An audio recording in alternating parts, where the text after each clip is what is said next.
जब भी भविष्य में कभी डिजिटल क्रांति की बात होगी तो उस क्रांति में भारत के वर्णन के बिना उस क्रांति का भी अधूरा रहेगा। नमस्कार मेरे साथ मेरे प्यारे विद्यार्थियों, आज मैं आप लोगों के सामने इस डिजिटल क्रांति के दौर में भारत में डिजिटल रुपए लॉन्च करने के एक ऐतिहासिक दिन के बारे में बताने जा रहा हूं।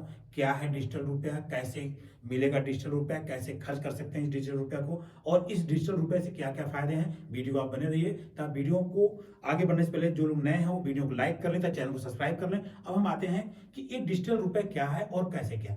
हमारा आरबीआई जो है इस डिजिटल रुपये को 1 दिसंबर 2022 से लॉन्च कर रहा है और यह पहले पायलट प्रोजेक्ट के तौर पर 4 शहरों में शुरू किया जा रहा है।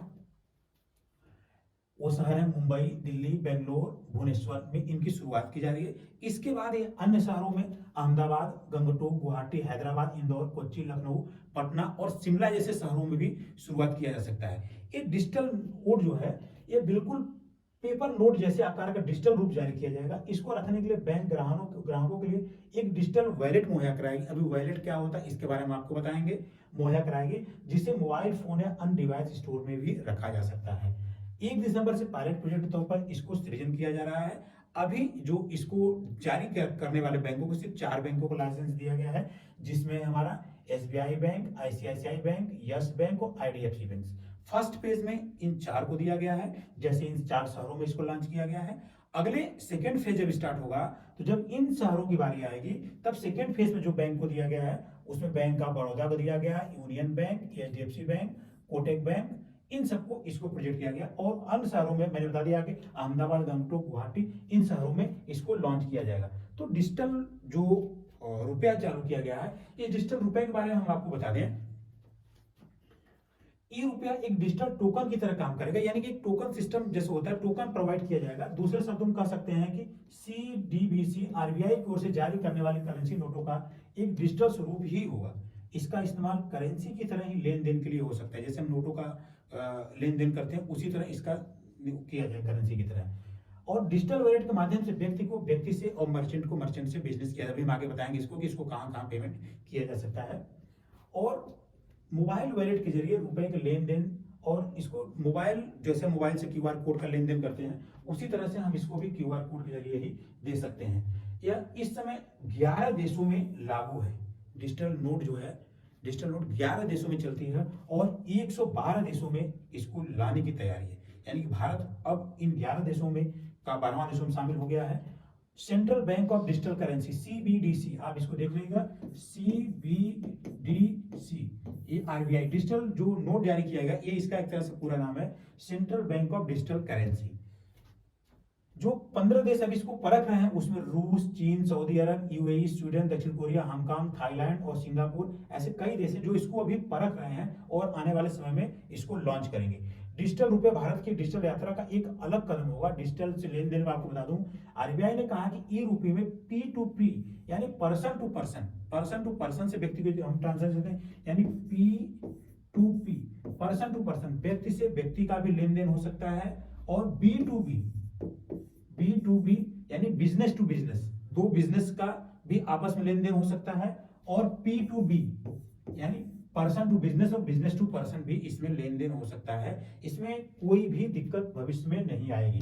डिजिटल नोटों के से लाभ की बात करते हैं तो जो डिजिटल नोट है इससे हमारे बड़े फायदे हैं। डिजिटल अर्थव्यवस्था को मजबूत करने में एक मददगार का भी साबित होगा।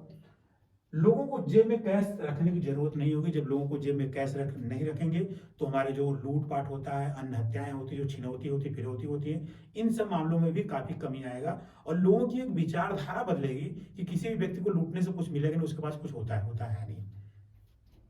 और मोबाइल वॉलेट की तरह इसमें पेमेंट की सुविधा होगी। जैसे हम फोन पे, पेटीएम और गूगल पे अन्य मोबाइल ऐप यूज करते हैं वैसे ही इसको पेमेंट करेंगे। लेकिन इसमें थोड़ी सी अंतर यह है कि इसमें इंटरनेट की जरूरत नहीं होती है। यानी कि जब हम अन्य किसी ऐप को यूज करते हैं तो हमें इंटरनेट की एक्सेस की बहुत जरूरत होती है, नहीं तो हम ट्रांजेक्शन नहीं कर सकते हैं। लेकिन इसमें ऐसा नहीं है, हमको इंटरनेट से एक्सेस की जरूरत नहीं पड़ेगी। और डिजिटली रुपए को बैंक जो डिजिटली रुपया होगा उसको आराम से बैंक में आप कन्वर्ट कर सकते हैं। लेकिन यहाँ भी बता दूं, ये डिजिटल रुपया को बैंक में जमा करने से बैंक आपको इस पर कोई इंटरेस्ट नहीं देगा। जबकि जब जो हमारा रियल रुपया होता है, हार्ड कैश जिसको हम बोलते हैं, उसको हम बैंक में जमा करते हैं तो बैंक हमको इंटरेस्ट देता है। लेकिन डिजिटल रुपया को बैंक में जमा करने से बैंक हमको इंटरेस्ट नहीं देगा। विदेशों में पैसे भेजो, हम विदेशों में पैसे भेजते हैं, जो उसका कंसेशन चार्ज होता है, ट्रांजेक्शन चार्ज होता है, उसमें काफी कमी आएगी। और ई रुपए बिना इंटरनेट करने से भी मैंने बता दिया, ई रुपए की वैल्यू भी करेंसी नोट के बराबर हो, जैसा कि बता दिया कि इनकी वैल्यू भी करेंसी नोट के बराबर ही होगी। और यहाँ पे एक बात मैं आपको बता दूं कि डिजिटल नोट आने से एक जो हमारा नोट छापने का खर्चा होता है, सिक्का छापने का खर्चा होता है, इसमें इसको काफी तौर पर बचाया जा सकता है। और इस बचाने के दौर में हमारी काफी मुद्रा बचेगी। और कुछ ऐसा भी होता है जैसे कई बार जो हमारी नोट होती है, हमारी मुद्रा होती है, कहीं गल जाती है, सड़ जाती है, जल जाती है, तो उससे हमारी एक करेंसी का नुकसान होता है। आरबीआई के स्टॉक से, आरबीआई के नंबरिंग से वह नोट गायब हो जाती है।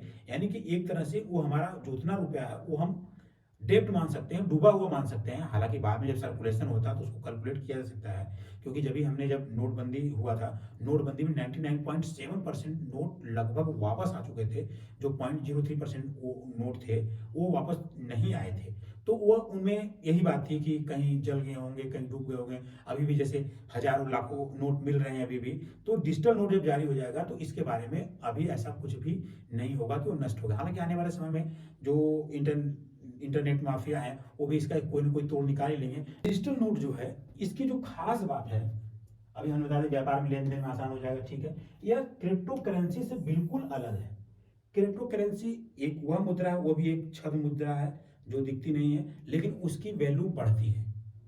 उसकी वैल्यू बढ़ती है, लेकिन और बढ़ती और घटती दोनों है। लेकिन हमारे इस डिजिटल रुपए की वैल्यू ना ही घटेगी और ना ही बढ़ेगी। और यह अभी भी कई सरकारी योजनाओं में लाभदायक साबित होगी। सरकार जो भी अनुदान देगी वो डिजिटल नोट के माध्यम से देगी। तो उन अनुदानों को आराम से रख रखाव, उसकी फिजिबिलिटी आसानी से तय किया जा सकता है। डिजिटल नोट के बारे में एक और बता दें आपको कि डिजिटल नोट से आने वाले दिनों में एक क्रांति लाएगी, जिससे भ्रष्टाचार और काले धन पे भी अंकुश लगाया जा सकता है। लेकिन ये अभी दूर की कौड़ी है, इसके बारे में कुछ कहना अभी मिथक होगा। क्योंकि जो भी साइबर क्राइम है, साइबर बढ़ते हुए अपराध और साइबर फ्रॉडरी के मामलों को देखते हुए आने वाले समय में इस पर भी बहुत विशेषज्ञों की एक कमेटी बैठानी पड़ेगी कि वो कैसे इसको संभाला जाए। अब मैं आपको बताता हूँ कि ये वॉलेट क्या होते हैं। वॉलेट जो हमारे फोन पे, पेटीएम होता है, और डिजिटल वॉलेट उनसे कैसे अलग है और कैसे उनसे संबंध रखता है। तो वॉलेट के प्रकार की बात करते हैं। जब हम ई वॉलेट की बात करते हैं तो मुख्यतः 3 प्रकार के होते हैं: closed e wallet, semi closed e wallet और बैंकिंग ई वॉलेट। जब क्लोज्ड ई वॉलेट की बात करते हैं तो इसका इस्तेमाल अक्सर ई कॉमर्स वेबसाइट में किया जाता है, जहां कस्टमर को आसानी से अपने जरूरत के सामान खरीद सकते हैं। कस्टमर यानी क्लोज्ड है। उसका सेमी क्लोज्ड, जिसका इस्तेमाल हम प्लेटफॉर्म पर पेमेंट भरने के लिए कर सकते हैं। हम हर प्लेटफॉर्म पर पेमेंट अदा करने के लिए कर सकते हैं, जैसे पेटीएम, फोन पे, ऐसे। बैंकिंग ई वॉलेट यह एक बहुत ही खास ई वॉलेट होता है, जहां पर कस्टमर के बैंक अकाउंट को ही एक ई वॉलेट की शक्ल दे दी जाती है। जैसे हमारा योनो ऐप है, जहां तक मुझे लग रहा है योनो, और हर बैंक में अपना एक ऑफिशियल ऐप लॉन्च कर रखा है। तो यह हमारा आ जाएगा बैंकिंग ई वॉलेट में। और कैसे वॉलेट काम करता है इसके बारे में बता दें आपको।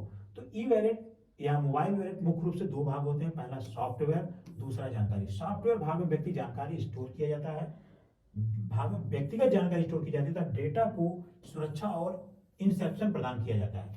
जानकारी के भाग में उपयोगकर्ता द्वारा प्रदत्त विवरणों को डेटाबेस होता है। उनमें उनका नाम, डाक पता, भुगतान विधि, भुगतान करने की राशि तथा डेबिट और क्रेडिट कार्ड का विवरण इत्यादि सम्मिलित किया जाता है। यानी कि डिजिटल सबसे पहले हमारा हार्ड करेंसी थी। हार्ड करेंसी के बाद जब एटीएम डेबिट कार्ड आ गया तो हमको उसको प्लास्टिक मनी कॉन्सेप्ट बोलते थे कि अब हम प्लास्टिक मनी लेकर चल रहे हैं। अब हमें प्लास्टिक मनी भी लेकर नहीं चलना होता है, डिजिटल लेकर चलेंगे। लेकिन आने वाले समय में यह हमारे लिए कितना लाभदायक होगा, क्योंकि अभी ये पायलट प्रोजेक्ट के तौर पर स्टार्ट किया गया है। और ये पायलट प्रोजेक्ट के बाद जब ये सफलता प्राप्त कर लेगा तब हम इसको पूरे एक्सपेंड पूरे भारत में लॉन्च किया जाएगा भारत की तरफ से। लेकिन फिर भी यह एक क्रांति है।